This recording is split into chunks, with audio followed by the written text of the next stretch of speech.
yang biasa dikenal dengan gerak nasti. Gerak nasti. Gerak nasti, gerak yang terjadi karena adanya sentuhan. Nah, putri malu itu kalau nggak kita sentuh menutup nggak dia? Bergerak nggak dia?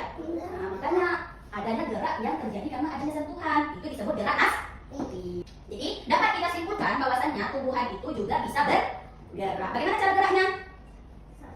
Iya, saat berarti karena tumbuhan putri malu itu dia bergerak, jadi tumbuhan itu termasuk makhluk hidup nggak?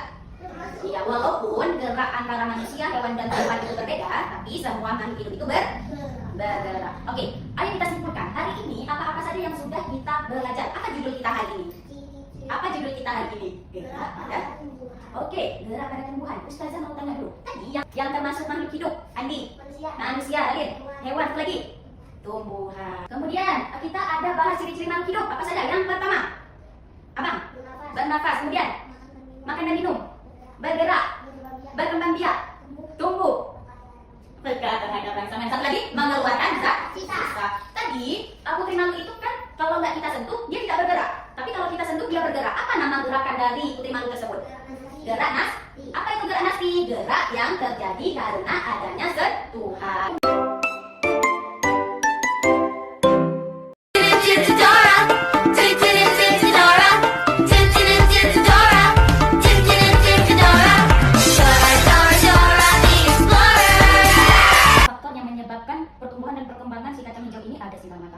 Ada suhu, ada udara, ada air. Nah, dari keempat faktor ini, berarti apa faktor yang paling penting dalam pertumbuhan dan perkembangan? Sinar matahari, kalau mana suhu. Tapi si yang tempat gelap itu nggak ada cahaya matahari, tapi dia tumbuh nggak? Tinggi nggak dia? Ada akarnya nggak dia? Ada daunnya nggak dia? Cuman dia tidak segar.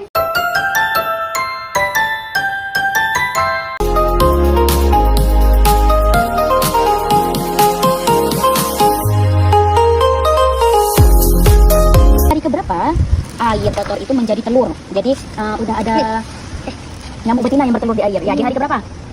Di hari ke-1. Di hari ke-1 itu sudah terlihat ada bintik kecil seperti telur. Kalau telur itu kemarin adanya di mana? Di dasar air atau di permukaan air?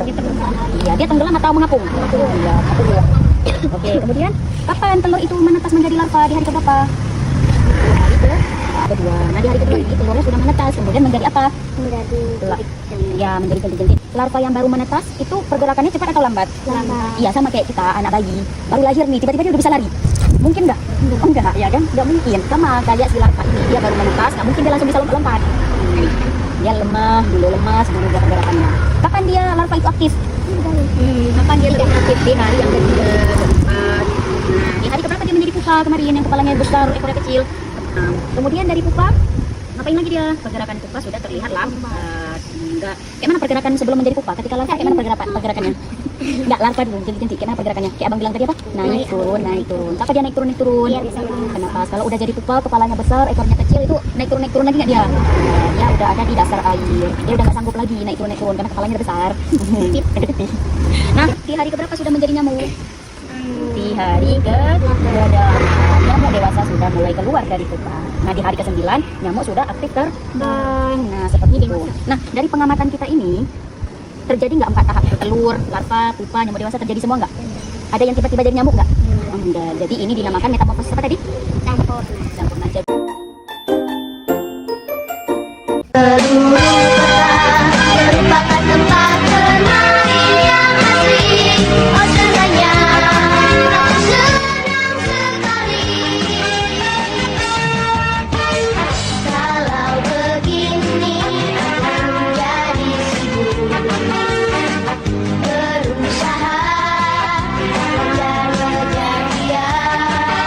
Apa itu yang disebut dengan ekosistem? Makhluk hidup dan benda-benda sekitar saling membutuhkan. Kalau berarti kita di sini sekarang ekosistem apa namanya? Ekosistem darat. Kalau kita ke laut berarti jadinya ekosistem darat. Air. Ekosistem tadi ada 2. Komponen apa pertama? Komponen abiotik sama biotik. Komponen abiotik apa? Abiotik yang mati. Kalau biotik? Kemudian di sini ada komponen biotiknya, ada kaki 1000, kemudian ada bunga. Berhubungan nggak bunga dengan kaki 1000? Berhubungan. Ya. Kaki 1000 bahkan daun mati dari bunga. Iya. Contoh-contoh itu menunjukkan bahwasannya di ekosistem darat ini komponen abiotik dan komponen biotik saling berhubungan. Paham?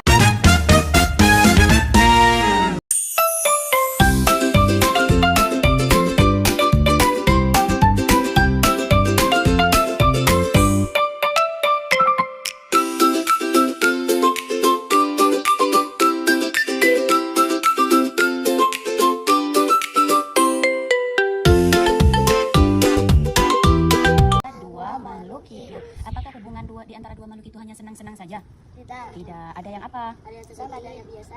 Ada yang senang, ada yang sedih. Ada yang senang, ada yang biasa aja, ada yang sedih. Nah, berarti ada berapa jenis simbiosis yang sudah kita pelajari? 3. Ada Yang pertama simbiosis apa? Mutualisme. Mutualisme. Coba abang, yang mutualisme apa? Mutualisme. Dua makhluk itu?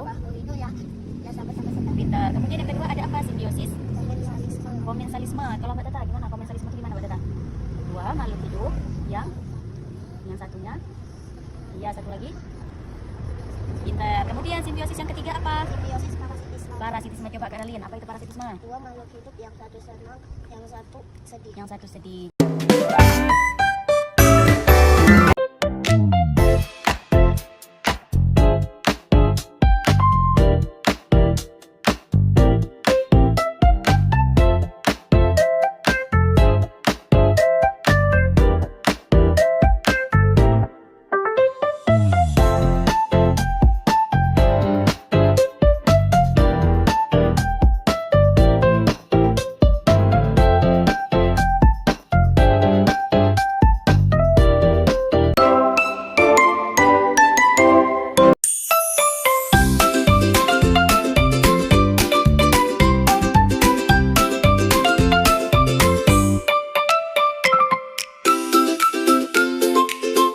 Jadi anak-anak sudah tahu bahwasannya di dalam makanan itu ada berapa zatnya?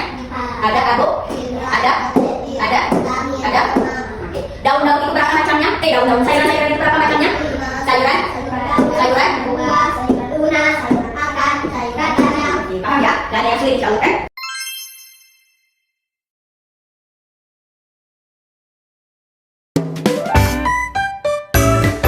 Diproses terlebih dahulu. Lewat mana pertama?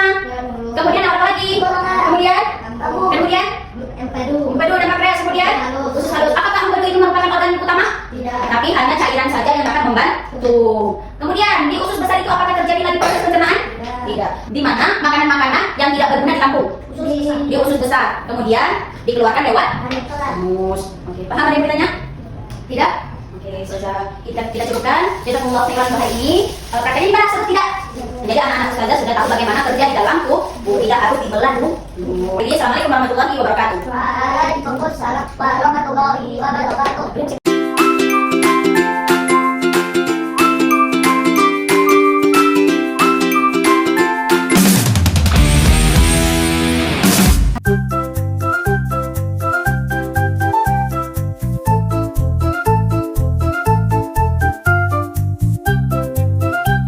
Percobaan pertama itu kita menggunakan media yang miring atau yang lurus?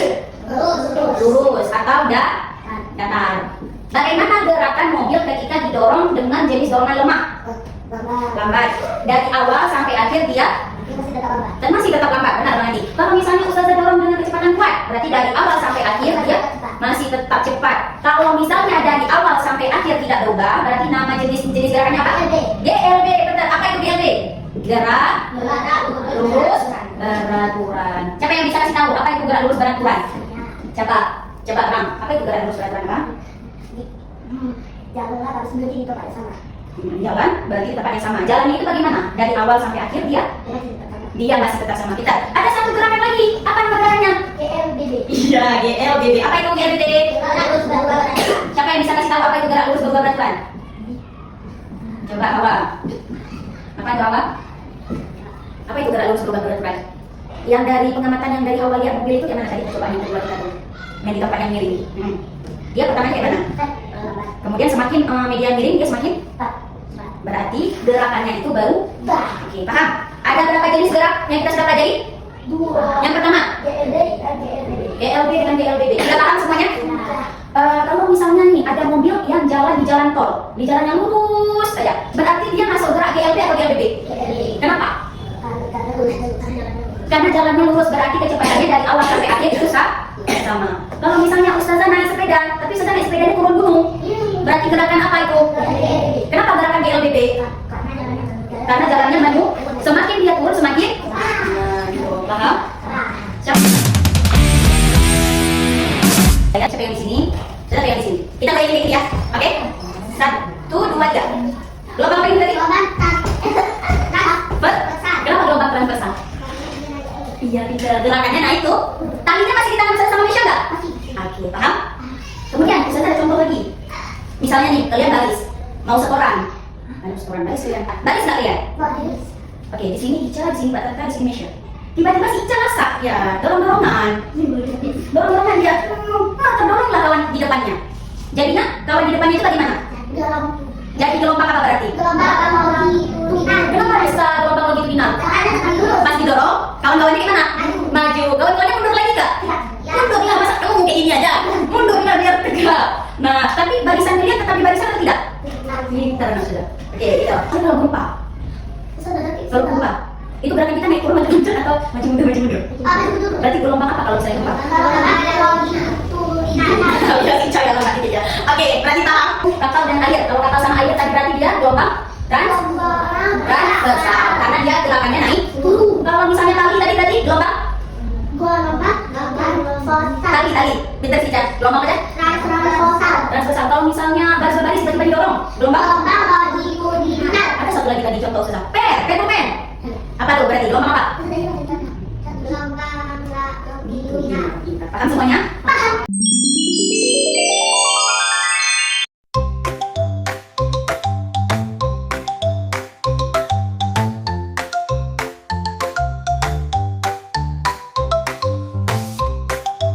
Tadi kan konduksi itu melalui sentuhan langsung. Berarti sentuhan dari percobaan kita itu dari mana ke mana? Dari lilin ke Iya, pintar. Sentuhannya dari lilin ke logam. Apa yang terjadi ketika logam cepat panas? Lilinnya cepat mencair. Pintar. Ada yang bertanya, nak? Berarti kita kan sudah tahu kan, kalau misalnya ini sudah pakai sendok plastik. Tapi kalau misalnya pakai sendok yang besi, itu kalau kita aduk ikut panas. Itu disebut dengan konduksi. Kalau misalnya tangan ustazah bersentuhan dengan gelas, ustazah tangan ustazah ikut panas, maka ini terjadinya konduksi. Iya. Pernah lihat setrika? Setrika kalau kita colokin ke listriknya jadinya apa? Panas. Kemudian kita setrikain baju. Baju ikut panas atau tidak? Ikut hangat. Berarti itu terjadinya konduksi. Iya. Senter ke gelas bening, maka apa yang terjadi? Cahaya dapat menembus benda bening. Iya, transparan. Yang keempat, kita menggunakan praktikum air dan kita masukkan pensil ke dalam air dan pensil terlihat Berarti jenis cahayanya jenis cahaya pembiasan. Oke. Nah, ustazah mau menjelaskan. Nah, kalau cahaya merapat lurus, paham kan ya? Karena cahayanya lurus ke depan, ada belok-belok tadi. Kemudian cahaya akan dipantulkan karena cahaya bisa dipantulkan. Cahaya pembiasan, apa maksud cahaya pembiasan? Cahaya dari air ketika pensil akan kayak gitu. Iya. Cahaya ketika pensil di udara itu akan berubah ketika cahaya masuk ke dalam air. Berarti apa yang berubah? Pensilnya tampak bengkok. Berarti apa yang berubah? Apakah pensilnya? Apa yang berubah? Nah, kita lihat sudah. Pensil kalau di udara dia terlihat lurus. Kalau ustazah masukkan karena cahayanya yang membuat dia lurus. Kalau misalnya masuk pensil terlihat bengkok, apa yang berubah? Kadang ada cahaya. Pintar. Cahayanya yang berubah. Ketika dia di udara beda cahayanya. Ketika masuk ke air, nah ya kayak apa? Berarti apa yang berubah? Cahayanya. Kemudian cahaya akan menembus benda bening. Cembung dan lensa cembung. Bagaimana cara lensa cembung dan cermin cembung memberikan bayangan? Kalau semakin dekat lilin dan cermin, bayangan semakin besar. Kalau semakin jauh lilin dan cermin, bayangan semakin kecil. Ada yang bertanya? Seru tidak? Apa yang kalian dapat tadi? Ilmu apa yang kalian dapat? Ilmu apa lagi? Ilmu apa lagi? Tadi kalian ada dari 1 sampai 10 saja, dari 1 sampai 15 itu ilmu apa namanya? Mengukur. Datang kalian mengukur. Ya, udah bisa mengukur kan? Benda apa? Benda bisa ada muatan listrik. Benda bisa ada muatan listrik apa kita? Kalau kita gosok-gosok. Oke. Kalau tadi bendanya sama, dia akan menarik. Nah, ditarik. Kalau bendanya berbeda, apa yang terjadi pada bola simpul? Tolak, menolak. Itu tandanya, apa kesimpulannya bahwa benda itu bisa memiliki muatan listrik. Paham? Dan magnet mempunyai berapa kutub? 2 kutub. Kutub yang pertama, Kutub utara. yang kedua. Selatan. Kalau misalnya kedua kutub sama, kemudian saling apa dia? Tolak, menolak. Pinter. Kalau kutubnya berbeda, kalau kutubnya berbeda saling tarik, menarik. Kemudian apakah semua benda bisa ditarik oleh magnet? Tidak. Tidak. Benda-benda apa saja yang bisa ditarik oleh magnet? Penyedik kertas, besi. Ya, kamu tadi bilang besi juga. Kemudian apa nama benda yang bisa ditarik oleh magnet? Apa namanya? Magnetis. Pinter. Apa benda apa saja yang tidak bisa ditarik? Pensil. Kemudian kertas. Itu disebut dengan non. Apa tadi bang? Koin.